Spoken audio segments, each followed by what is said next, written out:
Mr. Chairman, I simply want to implore you and your Democratic colleagues to reconsider the policies that you've been pursuing. On the one hand, you want to mandate not only electric cars, but industrial-scale backup batteries for wind and solar farms, all in the name of saving the planet. Yet on the other hand, you want to radically restrict mining, also in the name of saving the planet. Well, you can't do both. You've been moderately successful at mandating electric cars. The California bureaucrats have just imposed such a mandate on Californians over the next decade. About 3% of vehicle sales are now electric, so congratulations, only 97% more to go. And we don't need to get into a discussion today about where you think the electricity for your electric cars is going to come from. About 80% of our electricity still comes from the very fossil fuels that you're waging war against, and you're creating devastating shortages by doing that. We'll save that for another day.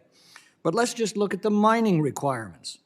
In order to meet your electric car mandates, specifically a six-fold increase in demand over the next decade, we're going to need 384 additional graphite, lithium, nickel, and cobalt mines by 2035, according to industry forecasts.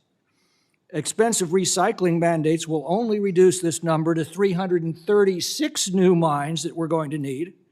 In fact, according to the International Energy Agency, an electric car requires 6 times the mineral inputs of a comparable internal combustion vehicle, 6 times the mining to produce a comparable car. And of course, copper is a critical component in this technology, and copper is what you're trying to shut down in the matter before us today. If it is your contention that the mining required to produce electric cars is a threat to the environment, then you are also admitting that the electric cars that require it are a threat to the environment. Can't you see how foolish and self-destructive and absurdly contradictory these policies have become? And can't you see yet the damage that you're doing not only to the environment, but to people's lives? As you make it harder and harder to mine the components to meet your mandates, the expense of those materials rises dramatically. We're already seeing that at the gas pump and in our utility bills, and it's not just electricity, it's everything these minerals could be used for if they were more efficiently applied. When something is scarce, it becomes expensive. You're making all of the things that we depend upon for our quality of life more scarce and therefore more expensive. You're fixated on a 1-degree rise of global temperatures over the next century, but you couldn't care less that you're making it financially impossible for many people to heat their homes in sub-freezing winters. Europe's now reverting to burning wood to survive this winter.